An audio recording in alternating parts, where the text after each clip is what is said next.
Ito yung mga manok ngayong tag-init. Dami nilang mga anak.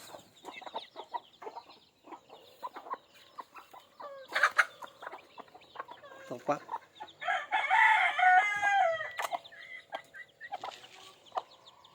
Saka yun yung iba.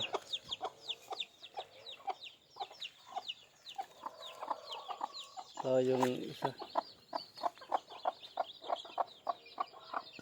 May bebe siya. Saka ito.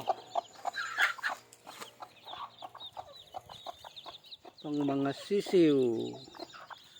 Itong nanay nila.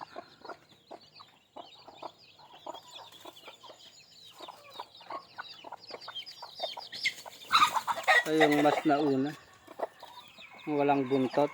Ito yung nanay nila. Walang buntot din.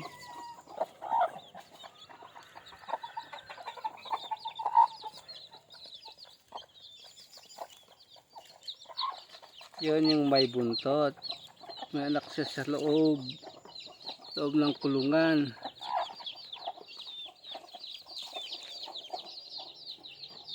Daming sisiw ngayon kasi maganda ang panahon ngayon. Mas maganda ngayon na mag-alaga ng manok kasi maganda pag magpisa sila. Uy, bakit gano'n?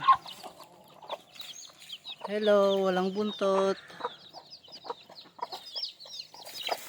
Ito kaya ang paramihin kong lahi. Itong parang pugo. Ito ang anak niya. Wala ring buntot. Ang dalawa.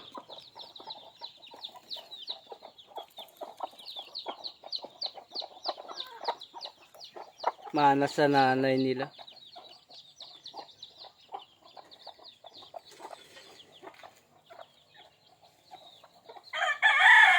Salamat sa panonood. Sige, salamat.